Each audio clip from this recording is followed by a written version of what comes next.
So first of all, hello everybody. Thank you for joining. This is the first of three NRF webinars that we're running at SkillNet Solutions as part of the show. My name is Hussein Al-Agan, and I'm joined by Antonio Alvaro, who's the SVP and GM at SkillNet Solutions, and Charlie Daggs, who is the head of consulting at ThinkActive. So the purpose really is to talk a little bit about NRF, what's happening. We have some questions that have come in beforehand in terms of our customers that couldn't make it. So Antonio and Charlie are kind of our eyes and ears on the ground. So first off, I guess to both of you, Antonio, you know, how is our NRF? What's the overall mood there? How busy is it? What are the COVID protocols are like? I think a lot of people have had to cancel last minute, but you know, you guys made the decision to go out there. Yeah, so let me start. Thank you, Jose. So this has been a special NRF because of the situation with COVID. I think we all knew that coming in. The traffic in terms of amount of people attending, and also in terms of the actual organizations that are in the event is different from other years. So from that perspective, it is a unique NRF. What is interesting as well is that because last year the event didn't take place, I think there is a lot of positive energy in terms of people being out there, showing their solutions, their products, even though, again, the traffic of people overall is not what would normally be. So we're clearly reminded every moment that it's not a normal event, and yet there's a lot of interesting offerings on the floor. A lot of people very excited to be able to have the opportunity of presenting their solutions face to face. So yes, I think it's looking like a very interesting event, a different one from other years. Okay, that's great. And Charlie, what's your view on it? Well, obviously, first of all, NRF has done a pretty good job here of making people feel comfortable. You have to get a specific wristband to be able to come in and out of the events. So not only are the people checking for your badges, but they're checking for your wristband as well. So, that's great. I think it makes everybody feel comfortable. What was noticeable for me is, there are a number of vendors that usually are very prominent and have the large booths up front, and some of those are not here this year. And so others have taken that spot and are, showcasing their products. So pretty interesting, from that point of view. So is there more the smaller companies that are more up front now compared to previous years? Yeah, usually you have, some of the bigger ones that have the big booths right up front and kind of block things out. But no, it's, I think that's what's noticeable is, some of the players are here and some of them are not. So yeah. Okay, great. So obviously in terms of SkillNet, one of the key messaging that we have this year is around pause modernization. And Antonio, what are you seeing in terms of trends in terms of either the offerings or retailers going into, like, in the context of pause modernization in terms of, what's reshaping the in-store experience? Yeah, well, I think it's very interesting because as Charlie said, some of the major traditional players in the post-market are not in NRF this year. They decided not to come. So people like Oracle or SAP with GK, they are not here. Probably the biggest traditional post vendor that is in the event is NCR. But again, many others are not here. What is interesting is that there's a lot of vendors that have focus on mobile offerings for point of sale, which are in the event. And we are seeing them extending the capabilities of their offerings, very much moving into the traditional POS space as well. Vendors that maybe initially positioned themselves as an add-on to a traditional point of sale, now look at replacing entirely a traditional point of sale and putting their solutions there. We're seeing that a lot of the conversation is far less about omni-channel and much more about the store experience itself, the different journeys that can be delivered digitally, solutions that are very much API centric, where you can see what is available for integration and how it can be done, and a lot of flexibility when it comes to devices, being able to deploy similar capability in multiple devices. And those are frankly things that match very well with the type of work that we're doing and the things that we talked about when we talked about post-modernization, in terms of moving away from your existing deployment in a kind of controlled way, where you are delivering new experiences to your customers without having to redo your entire infrastructure. So yesterday we talked with some different vendors. We visit the guys from Tulip, who I know you know well, Host. They again, they're a good example of how an offering that initially was very focused on clienteling is now really spread in terms of quite a few use cases in a store. We talk with Mad Mobile. Mad Mobile it actually has one of the bigger booths in the event. It's a company that SkillNet has worked with for now a number of years, and we have seen them grow very significantly. We talk with New Store, also a post first, a mobile post first offering, very interesting in terms of what it offers from an API perspective. And we also saw people from John Mine, another interesting POS offering, again, very much focused in an architecture that is services based, as well as an actor, which they are also in the event, and they have a new version of their suite, which looks at the point of sale much more as a platform than as a monolith application. So those are the things that we've seen in the event so far as a clear trend as to where the POS market is going. And do you think that trend is impacted by COVID? As in, do you think that's become more popular because people are thinking about the in-store experience changing in, what people refer to as the new normal? Or do you think that would have happened anyway, just like as part of natural growth? Because people have been talking about mobile for years, right? Yeah, I think it would have happened anyway, but COVID has accelerated it. And I think that's what we have seen, that maybe the plans for some retailers over a 5-year window, they have changed for 18 months.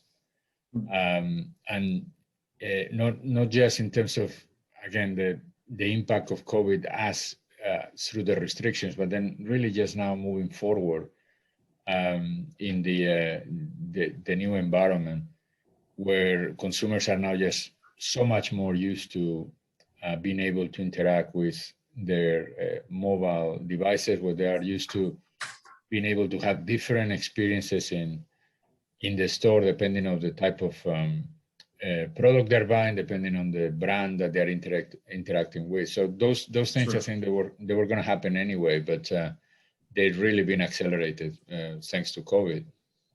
Okay. And Charlie, I understand you went on was it a store tour?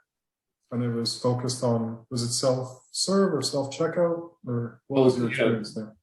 Actually, the Amazon technology was showcased with a freestanding store that obviously did not have any employees in it. So entry was with the credit card and tracked your movements within the little kiosk area, identified which items you picked off the shelf.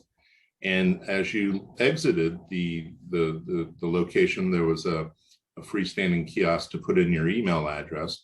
So I went ahead. It was certainly a number of people were taking pictures, looking at it. There was a lot of buzz. There was a lot of people around that scenario. And you know, I went through it, bought a couple of items, put in my email address, and as I was walking out, I got an email with exactly the items I picked off the shelf, and it said Javits fast and fresh on the receipt.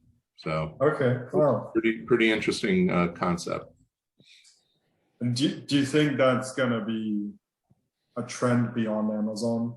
Do you think a lot of other retailers or other retailers are gonna look at doing stuff like that, especially in the context where you have, you know, restricted number of people in store and things like that?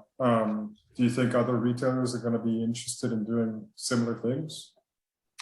Yeah, I certainly, you know, with the consulting work that we do and going through and talking with a lot of different retailers about requirements, store of the future, you know, some of that is there, but it's going to be more of a hybrid. I think there, you know, it's a lot of technology that has to be in place, and you know, so you know, the positive side is obviously you have a much less reduced workforce that you have to deal with in the store, but you still have to deal with the technology behind it, you know. So there's going to be, I think, a hybrid of this type of activity.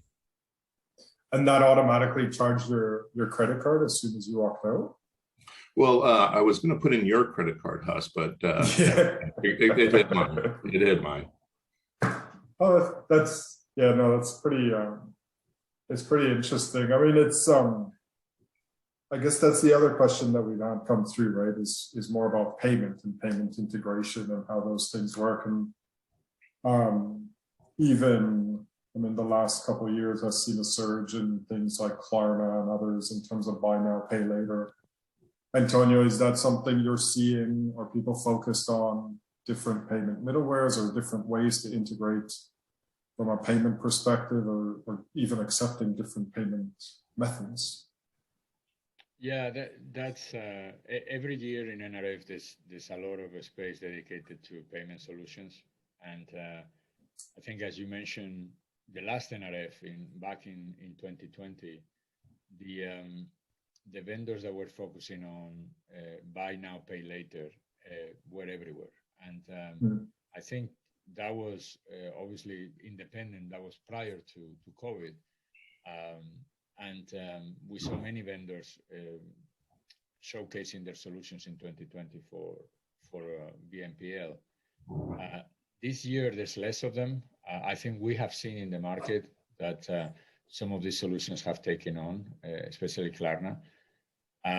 But I would say this year, the main focus for payment vendors really that we've seen is really about enabling their solutions through multiple channels, multiple devices.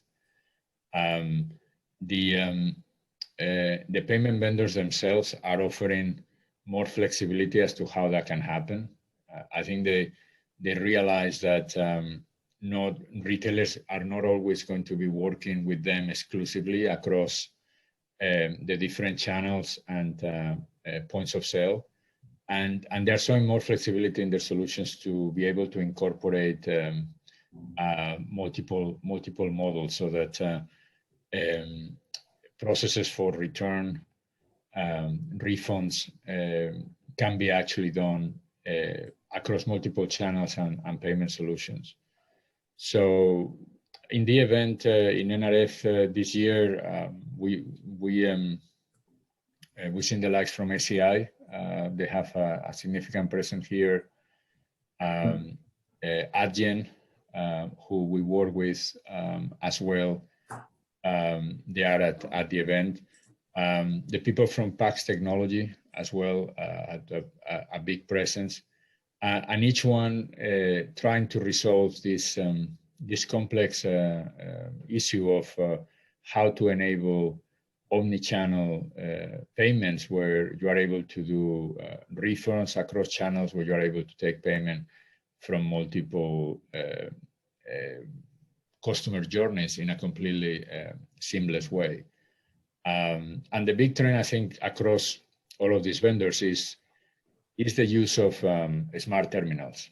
The use of smart terminals where you can actually load different mobile applications, and really trying to move away from completely proprietary technology to marketplaces where you can actually develop your own app, being able to load that into the smart terminal, and with that provide the type of integration that is needed for omni-channel payment. So again, different vendors are executing on that slightly different, but that overall is a trend that we're seeing.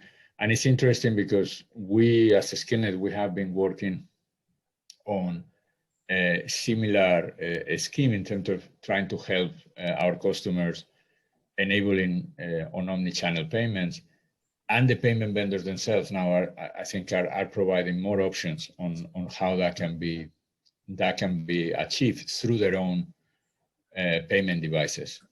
So I think the future in that area, in terms of things that we're going to be able to do as a SkillNet to provide value to retail customers is quite exciting, actually. Okay, yeah, no, that's great. So when you talk about smart devices where you can develop your own apps and things like that, is that something that's likely to be open? So anybody can develop an app for a specific platform that can then be made available through these mobile devices in store?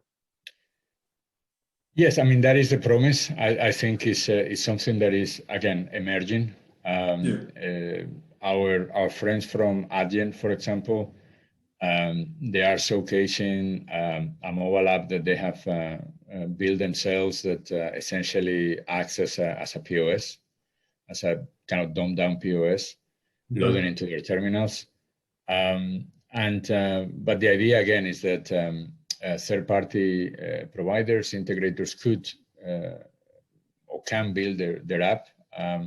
The support specifically for Adyen is for Android, which is the line of terminals that they have. So it is feasible, and again, I think it's interesting, especially given how companies like ourselves, SkillNet, we are building mobile apps for our customers. We can actually embed those directly into a payment device, and providing, again, more flexibility in terms of how the architecture of the store can be designed to maybe how it was before. Okay. And so just for our attendees, should have mentioned this at the beginning, you're welcome to send through any questions either through the chat or the Q&A for our hosts. But while we wait for some of those questions to come in, Charlie, what's the plan for today? Do you have any specific talks or anything specific today? Yeah, we actually are going to be meeting up with News Store for some additional follow-ups from yesterday. I think for me, it's more about talking with the people that are on the floor, the customers that are walking through. It's been pretty interesting yesterday. You know, I got a lot of questions about cloud POS, you know, and wanting to see how that would work. You know, Antonio talked a lot about the services-oriented point-of-sale vendors that we've talked to and how they would play in that space. But I think the theme is, you know, across the board, how are retailers going to centralize a lot of the point of sale functionality that used to be, dispersed out into the stores? And, Sure. there more and more people are going to do as much of that as possible, take advantage of the cloud and keep customers happy. And are you seeing that? I mean, 5-10 years ago, when people talked about cloud POS or even centralized POS, the concern was always offline, right? So what happens when your connectivity go down? Are you seeing that become less of an issue as the infrastructure is becoming stronger in stores and the reliability is becoming stronger? Yeah, absolutely. Obviously, with the networks the way they are and the downtimes being minimal, it's not as big of a risk, for customers when they consider this option. Sure. Yeah, I guess the other advantage is they get most cloud POS options are hardware agnostic, right? So if you want to run it on a tablet or on an actual register, you have that flexibility. Absolutely, sure. Cool. Antonio, your plan for today? Anything specific you have your eye on? No, we have a few people we're going to be talking to today, retailers in our booth. We are talking to them about our POS modernization offering. Essentially, we have devised a program for evaluating the state of the point of sale, implemented point of sale for a retailer, looking at the pillars of what we consider to be modernization and how to move to them. So an analysis that covers the customer journeys that is able to support the product fit in terms of the amount of customization that is being done to the point of sale, the mobility capabilities and what is possible with the existing application, the cloud enablement, which is key, as Charlie was mentioning, in terms of the ability to move to cloud, the DevOps automation, which is something that, as you know, we've been doing a lot, and we see as a critical success factor for having a rich digital experience in a store, to have automation in terms of your ability to change it. And then application performance insights in terms of how you are able to measure and figure out how the application is performing. So we are running these evaluations and actually have an offer for a free assessment on them based on our consulting expertise. So today is going to be very much focused on that. We are very keen to go through this type of analysis with a few of our customers and prospects that are visiting our booth. Okay. So we've had two questions that have come in. One of them was regarding self-checkout. I think maybe off the back of what you said, Charlie, but the question is really, have we seen anything around self-checkout outside of the grocery space? Because self-checkout is very popular from a grocery perspective. Are we seeing anything outside of that? So maybe in fashion or anything else? Oh yeah. So with the self-checkout technology, they're not the really large hardware components that you might see in the grocery store. Out on the floor in the expo hall at NRF, certainly you see a number of different self-checkout options where the footprint is much smaller, so it can be handled. And then on top of that, you have some of the point of sale vendors. And when you talk about POS modernization, you can get into some type of a kiosk that is a self-checkout, which is really just a register that's just on a bigger PC footprint, and it's touch screen, and it's easy to get in and get out. So yeah, I think a lot of people are looking at that. Again, you've got the global workforce issue that's out there that people talk about. And so stores really have to figure out ways where they can take advantage of some of the technology. And that's where, SkillNet can come in and help with some of that strategy roadmap. Okay, great. And then the other question we've had come in is from you, Antonio, regarding you talked about DevOps automation, and the question here is, does it only work if you have a kind of modern POS or a cloud-based POS? Because I guess the view in terms of DevOps and automation has always been around e-commerce and things like that. I guess the question here is, what if you have an older legacy point of sale? Yeah, that's a great question, because I think is one of the common misunderstandings that some retailers think that in order to get to DevOps automation, they have to change their existing point of sale, and actually is kind of the opposite, in the sense that being able to automate your existing point of sale is a great first step to then move to your next point of sale, because the type of capabilities that you need to build for DevOps automations are capabilities that then you can leverage for your future post-migration. So very much the case that you can look at your existing point of sale, your legacy point of sale, and modernize how you go through that software development lifecycle, and specifically how you deploy and how you test that point of sale as a starting point, then to move into the perhaps a future migration. So I think that is certainly something that is more and more a step that retailers are going to take before moving into a new platform. Okay, fantastic. So thank you to you both. Thank you, Charlie. Thank you, Antonio. We will be doing this again tomorrow with a slightly different focus. Tomorrow, I think, is going to be an e-commerce focus to see what's going on from an e-commerce perspective, but also the intersection between e-commerce and stores. So yeah, thank you very much. I will speak to you both at 9 a.m. Eastern tomorrow morning. Thanks, Oz. Appreciate it. Thank you, host. Thanks, guys. Have a good day. Sure.